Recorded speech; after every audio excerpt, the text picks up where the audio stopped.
Question. Tell us a bit about yourself, who you are, and what you do. Yeah, so I'll just give a little quick intro. So my name's Elise. I'm 20 years old. I'm currently a student at Harvard University. I'm a pre-med student, but outside of that, I am the CEO and founder of Ultima Ivy League Guide, which is a seven-figure business centered around college admissions counseling. And through my platforms, I have YouTube, Instagram, TikTok, etc. I've been able to garner over 750,000 followers in just around a year and a half. And this is basically what I've been working on as like my little passion project over the past year and a half. And it's definitely been really fulfilling. And yeah, I just love making content. It really started off small with just like doing little vlogs, but from there, I've been able to grow really big and then ultimately be able to monetize my audience as well. Cool. Can you talk about how you started your content creation journey? Like, what's the origin story there? Yeah, so it's kind of funny. I think before I really started posting about my business, which is like the niches around like studying and academics, I kind of did some vlogs around just like the college life every now and then. And I did get some followers. I was able to get around 10,000 followers on or not on Instagram, on TikTok from that. But it was actually during the winter of my the winter of my soft or my freshman year of college. There was just one day where I was working my job. I worked at a fast food place and I worked there for forever, but I was really tired of it and I decided to quit. And then that day I told myself, I was like, I'm starting, like, I'm gonna lock in on content. Cool, cool. So I locked in that night, and then over the next few months, I really figured out like how exactly do I create content that resonates with people. And from there, I was able to scale up both Instagram and TikTok very quickly. And then I actually just started YouTube I only started posting consistently since November, so around 8 months or so. So I grew that from zero to 250,000 in That's the past crazy. 8 months. That's crazy. Yeah. So, Thank you. how do you even balance the life of being a content creator, a business owner, and a student? Like, how does that work? Yeah. Yeah, I definitely think it's really hard. It's especially during the school year, since I am taking pretty difficult classes like organic chemistry and such. It can be difficult, but I will say, like, whenever it comes to content and business, you really have to love it to want to do it, right? I think like there's a difference between people that succeed and they love something and people that are just doing it because they're doing it, right? Like, take for example, like, let's say there's a content creator and they're making content because they have to. And then there's a content creator that's making content because they love to do it. The one that loves to do it will always win because they can make content anytime, right? They can run a business anytime. So I think I actually fell in love with the process, and also because my content and my niche centers around helping people, hearing like the ways in which I'm able to inspire people and the ways in which I have been able to help people, whether that's with school or motivating them in some type of way, that has honestly empowered me so much. And that is what continues to keep me going. That's really cool. Cool. There's a question from one of our members inside the community. I'll read it out. Uh, do you get enough sleep as a pre-med student as well as being an entrepreneur? I think in my terms of sleep, I mean, I get around 7 hours. I don't know if that's like a lot or a little compared to other people, but personally, that's just what works from my body. If I sleep, and like I don't have an alarm or anything, I'll probably still wake up at the same time no matter what. But I think I'm also just very energized by being up and like working and like creating content. So I don't really know how much sleep I need, Cool. but yeah. So it's the same for me, so don't worry. What's your why for being able to endure all of the work that you do? Oh wait, were you going to record this? I already did. I am recording Oh, this like okay. already. Yeah. Okay, great. Cool. Okay. What did you say again? What's your why for being able to endure all of the work that you do? What's my why? What's the reason Yeah, why? mm, yeah, I definitely think over the past year, I did a lot of reflection on what my purpose is ultimately, because I think a lot of like high school and also the very first year of college, I kept navigating the question of like, what am I supposed to be like? Why am I here? Like, what am I supposed to be doing to help the world? And so from that, I realized that with me, one of my biggest values is like community and relationships. And so once I was able to identify that as one of my core values, I thought about what I can do with my current resources to align with those values. And from there, that's whenever I started making content that actually provides a bunch of value to people. And that's whenever I started establishing like one-on-one relationships with my students, really intimately helping them with their essays, helping them get into their dream schools. Because I think the reason why I do all of this, and like it's not easy, right? It's definitely a lot of work.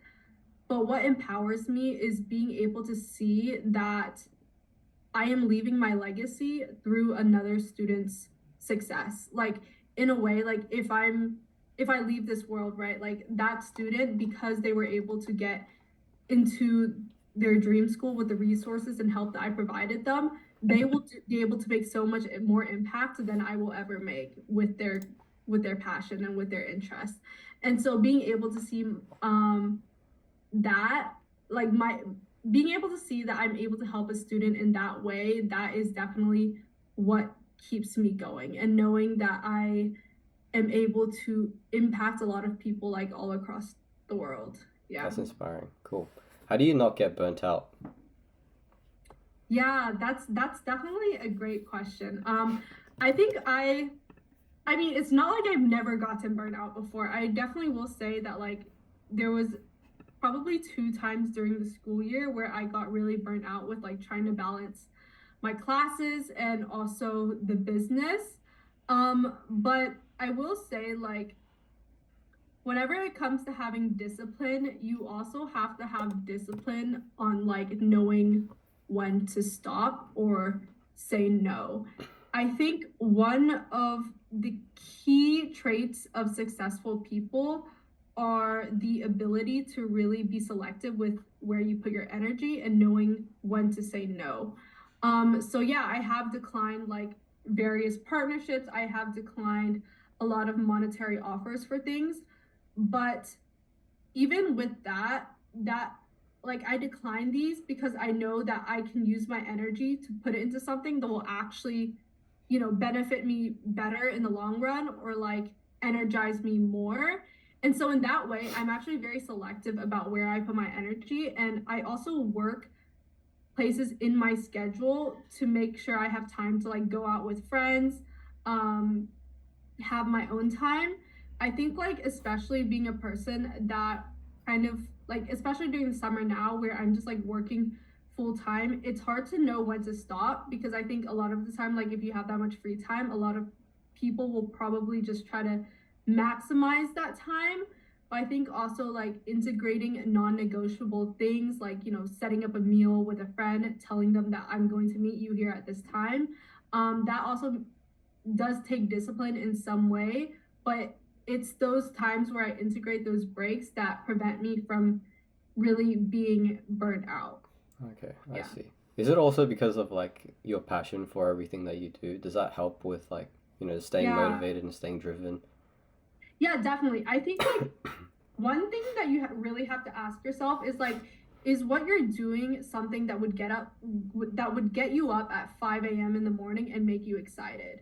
Because even if my day is busy, even if it's filled with meetings and such, like I'm excited to get up every morning and go through that day, right? Like that's how you know that you're not wasting your time. And if you feel any other type of way, I think it's good to reevaluate like what you're doing and how you can change what you're doing with your life.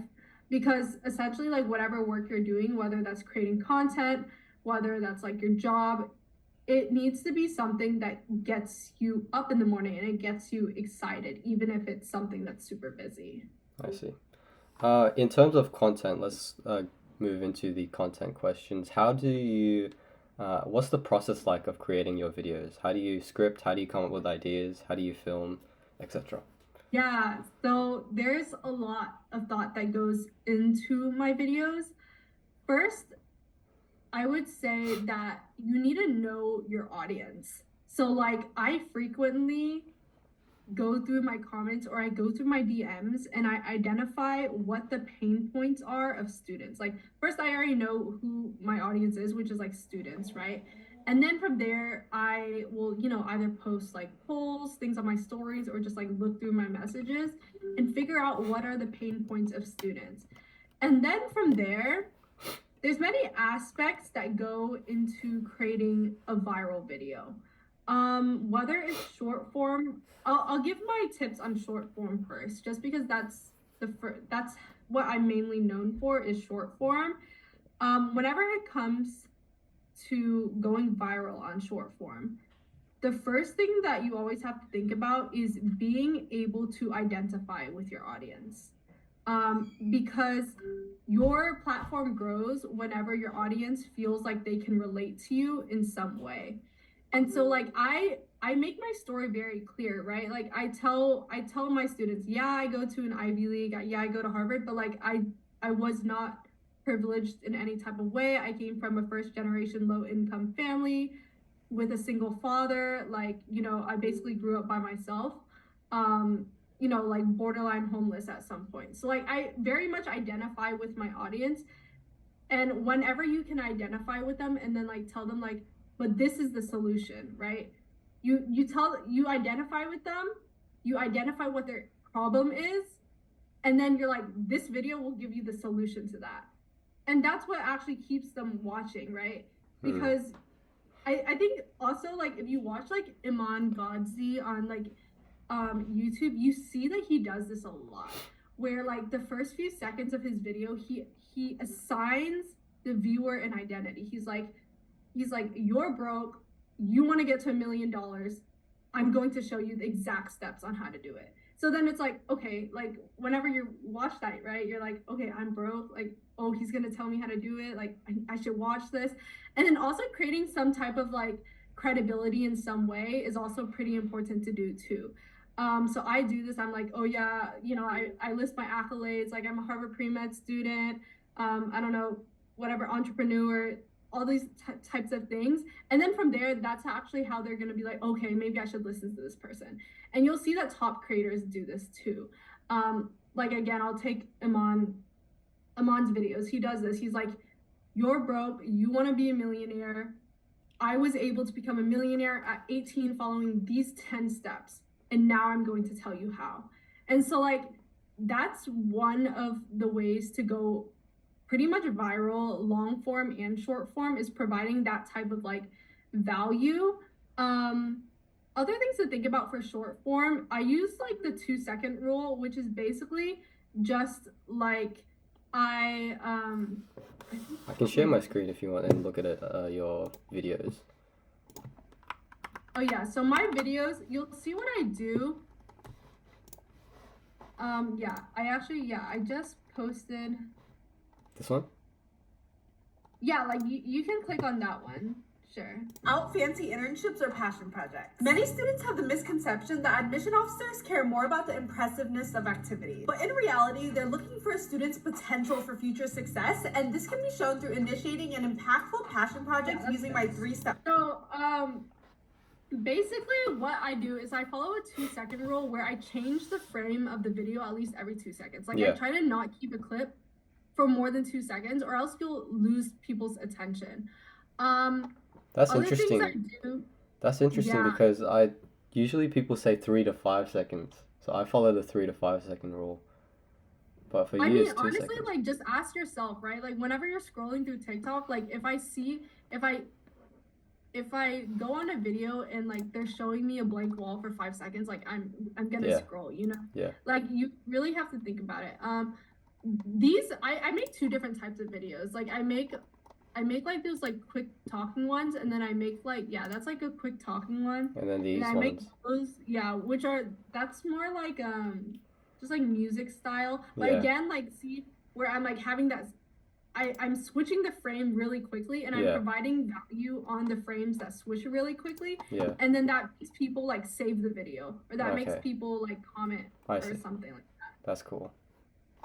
Okay. So Can you do you? have to think about retention. Yeah. So there's one of the short form videos that I lost. Where is it? Is it this one? Yeah, I think it is this one.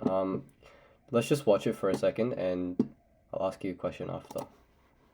Okay. Student at Harvard who got a 5 on all of my AP exams, and here's how. When your teacher conducts exam review sessions, stop trying to copy down all of the PowerPoint slides. Instead, go to TurboLearn and hit record. It'll listen to your instructor and automatically create a study guide and practice quiz. What's cool about this website is that it can also create study guides from YouTube videos. This way, you can review the information that matters and actively listen to what your teacher is saying instead of stressing over whether you've copied down every concept. I'm a student. Can you take us through the storytelling elements that you use for all of your videos?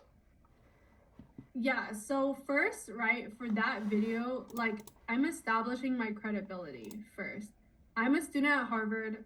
I got a 5 on all of my AP exams. And so, like, if you're a high school student who's about to take an AP exam, you're probably going to be like, okay, I want to get a 5. I'm going to listen to this girl. And then from there, it's mainly just like identifying like with the audience again and telling them like, okay, your teacher is going to conduct a review session. This is what you're going to do instead. So like, you know, those 3 elements of like credibility, identifying with the audience, and then offering them a solution. Okay, I see. That's cool. How do you mix storytelling and entertainment in your videos? Because I see there's a lot of B-roll footage that you use. Yeah, stuff like that. How do you mix them, like education and entertainment? Edutainment. Yeah, like maybe you could look at can you go up? Look at the successful personal statement structure video. Let's watch that.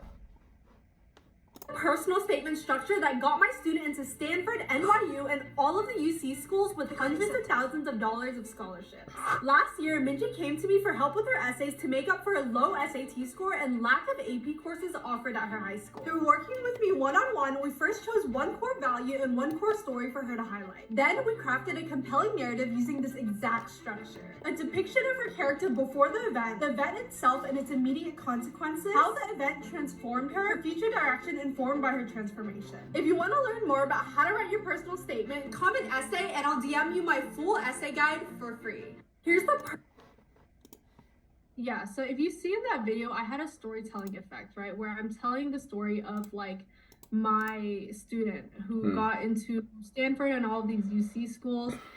And again, what I think about for a storytelling, like for the storytelling aspect is making sure that you know where your audience is in life. Like I'm telling, if you keep watching the video, I say that like, you know, she had low SAT score, she had very few AP courses offered, and this is probably a struggle with most students as well.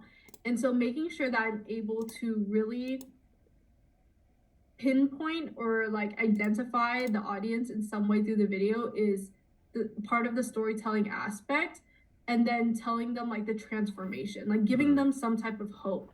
And that's what makes audiences also establish trust with you too. Is actually showing them the journey and the value to there. And then in terms of like what was the second part that you were saying? Was Education. Educating. Yeah, so I mean with me, the education aspect, also like keeping people engaged with the video. I'm not just talking the entire time. I try to switch between videos of me and like other videos, like videos of objects or videos of other things. So yeah, you'll see that I have a bunch of clips of myself, but also I'll integrate aspects or like clips of other things to keep people engaged, because I'm sure people don't want to stare at my face all day. Yeah. And yeah, I think educating people, I mean, I spend a lot of time scripting my videos as well. Like I actually have to set aside time to script my videos. So I would probably recommend that. I would say like if you're, it depends on the niche that you're going for. It seems that what works for me is like I'll usually give people like 3 steps, right? I'll say like, okay, here are I'm gonna give you 3 things in this video. And also if you tell people like how many things you're giving them, it also retains attention a little bit more. Because like if you think about it, like if you're just going to provide a bunch of tips in a video, people don't know when the video is going to stop. So they're probably just gonna keep scrolling. But if you tell them there's 3 tips, they might be on tip number 1, they're watching tip number 1, they're like, okay, I just have 2 more tips to watch. So like let me just keep watching because I'm almost done, right? Like telling them like how much you're gonna offer them in the beginning might also be helpful too for audience retention. But how I script my videos is I think of a hook. Hooks that work are usually like how to hooks, or like something with scarcity. So like something like revealing a secret, or this is the only method, or those like absolute words. Integrating those in your hook is also helpful as well. You could also establish your credibility in your hooks. I do that a few times as well, where I'm like, oh yes, these are just like my vlogs. This is more like Vlogs. TikTok content. Okay. No worries. uh, yeah, I also established my credibility in my hook a few times. Other types of hooks are like saying something out of the blue. Like I have a video that I'm probably gonna upload soon, where the first thing I'm gonna say is like, your college application is boring. And like that's it. I and see. and then I move right into the video. And like just by saying that, like it's probably gonna catch people's attention, because they're like, what do you mean my college application is boring? Like what am I doing wrong? Or it's like, or something like, you're behind on your college applications, or like you're not going to get into your dream school, something like that, like something very like out of the blue. Those are great hooks that you could potentially use. I forgot what I was even talking about, but No worries. How do you shorten your videos and make them like really dense with value? Because for me, I'm kind of worried about how long my videos are and how like the duration of my videos. I usually am pretty uncomfortable if it's like over 40 seconds, over 50 seconds. But how do you go by that? yeah, I also try to keep my videos under that range. Actually, some of the ones that do well are even like the longer ones, actually, the ones that are like a minute or over. Yeah. Oh, another hook that seems to work a lot are like question hooks, where it's like, is it possible to do this? I use that in a lot of my videos. If you see like the ones that go viral, like I use that hook where it's like, I see. is it possible to get an A in Harvard's organic chemistry class? And then from there I'm like, yes it is, and let me show you how. And then like I give them value, right? In terms of shortening videos, like I actually write down my scripts like word by word in documents. And then from there, I go through each sentence and I'm like, if that sentence was deleted, would my video still make sense? And if it would, then I delete the sentence. Okay. I see. That's how I think about it. That's a really good tip. Yeah. Cool. All right, I'll stop sharing. There's a few questions that Fred here, he's in this call as well. He asked, how do you gather feedback from your followers to improve your content? Yeah, definitely. So I would say, like, I post like questions every now and then where I'll like just post on my story, like, what do you need help with, things like that. And from there, I know like what topics to focus on, because I'll identify the main topics or like what people want value about. In terms of the actual content style, I'll actually like I'm like testing. I'm actually testing a few things right now with like the caption as well. So I'll post multiple different types of videos like over the course of like a week or two, and just see which ones go consistently viral, and then from there I will stick with that type of style. I don't necessarily like straight up ask people like, okay, what do you think about my style? But more so, I look at the audience retention and like the watch time to tailor what is working and what is not working. Okay. So I've been testing out a few things where I do like shorter, like less than 10-second videos, but then I provide all of the information in the caption. Hmm. And this seems to work because the reason why is like if you provide people like a little bit of value in the video, but then you're like read the caption, what they do is like they spend time on that video because they're actually Yeah. reading the Yeah. caption. So it makes the watch time go up and then Yeah. it boosts the video. Or they'll save the video as well since you have a bunch of information in your caption. So that seems to be working.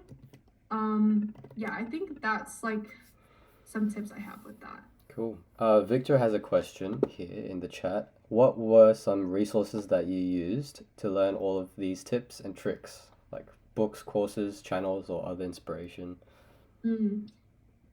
For me, I actually I didn't reference anyone whenever I started content creation. I kind of just did a lot of trial and error and just figured out what worked.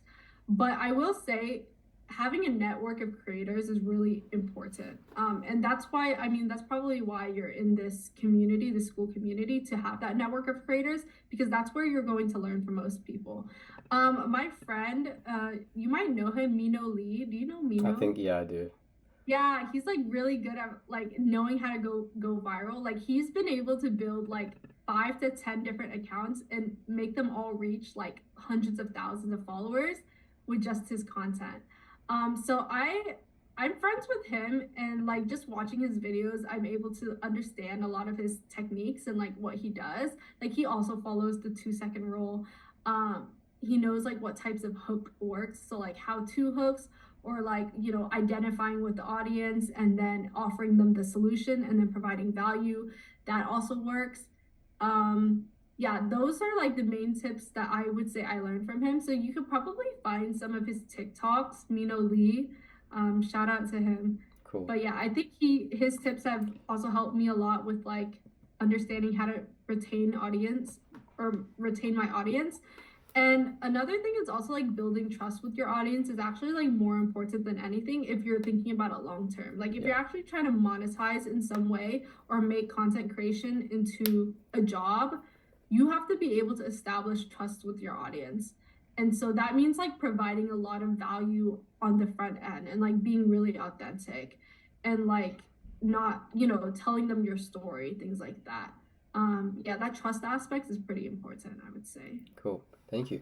Moving on to more of the business questions.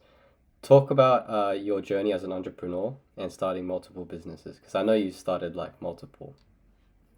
Yeah, so in the first semester of my freshman year of college was whenever I tried to start businesses, and I tried to do a lot of e-commerce things, drop shipping. I tried to, I even launched a clothing brand that was successful for some time. But like I did a bunch of things, but I will say like they all failed. I actually failed 9 businesses before this one worked.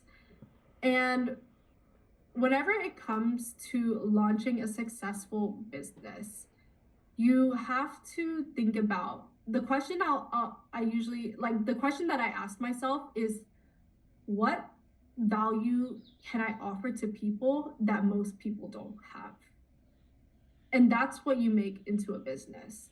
Because a lot of people can do drop shipping. Yeah. That's probably why it's a little oversaturated. Of course, like you could get rich off drop shipping, but it is a little bit oversaturated. But yeah, I think once I asked myself that question, I was like, I know a lot about the college admissions process. Why don't I make this into something? And so that is how I began my business.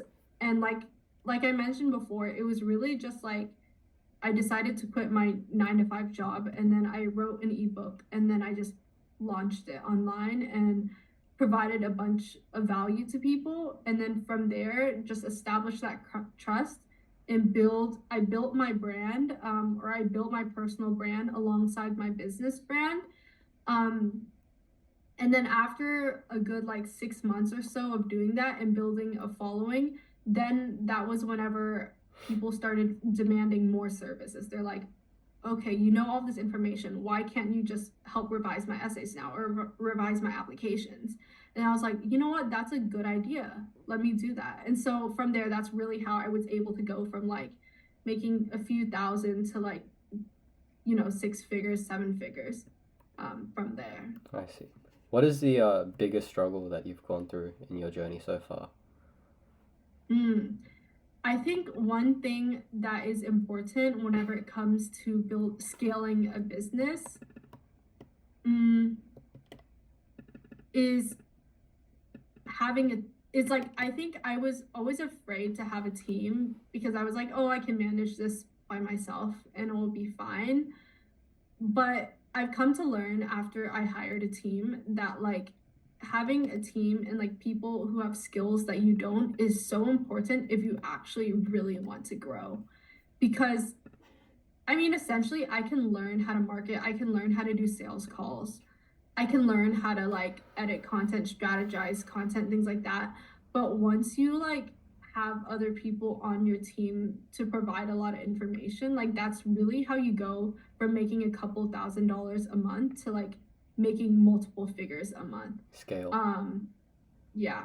Cool. Heading into the final questions now. If you had to restart your entire personal brand journey tomorrow, what is the very first thing you would do? Oh wow, that's a good question.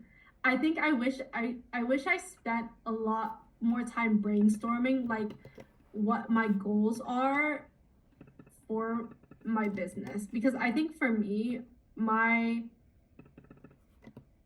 my my story is a little bit interesting just because like I didn't really think it was a business at first until like I started making a lot of money with it and then it became a business. So I wish I spent a lot more time defining my goals and then from there breaking down like what are the steps I can take to get there. Also like all of the legal things as well. I wish I did that a lot earlier. Tracking all of the legal things like, for taxes and stuff a lot earlier. I wish I did that. And I wish I was able to define my business values a lot earlier so I can make sure that like every step that I'm taking will align with those values. And then I wish I hired a team a lot earlier because if I hired a team like 6 months earlier, it would have been like so much better. Yeah, I see. But it's okay. Cool. Yeah. We'll do a quick Q&A with the members in here. Fred says, "What is your process for creating and curating content?" Yeah, so I would say I kind of talked about it a little bit earlier, but in my case, it's a little bit interesting because I do tailor my content based on like the college application timeline. So since it's summer, it's time whenever students start thinking about college applications. So from there, I will identify what are like the most popular topics that people are searching up regarding the college application. And I mean, you can use like, you can go on Google, YouTube, TikTok, you can do this or like search up keywords and see what comes up. Or I'll go through my DMs and see what people ask me the most. But essentially, it's been like, how do you write your essays, right? And then from there, once I identify what the topic is that I want to focus on, then I'll think about like, okay, how many videos can I make from this one topic, essays? I can make a lot of videos. I can make a video about how to write your hook. I can make a video about how to identify your theme. Make a video about what's a structure for a personal statement. And then once I identify like all of these potential video ideas I have, I'll usually write the title for them, right? So I'll make a list of titles. And then from there, I'll actually go through and I will write out the script. So I like to start off with providing value. So I'll usually provide at least like three bullet points of value for each video. Yeah, usually at least three. And if I'm doing like a shorter type of video where I just have like music in the video, then I'll provide at least three things in the caption. But I'll list out from there what the value is that I want to provide. and then I'll put the CTA. So right now I have like automation set up for in my Instagram, so I'll do like a CTA to like comment or DM. And then the last thing I'll do is think about the hook. And the hook is probably the hardest part because you have to think about how do I retain the audience in some way.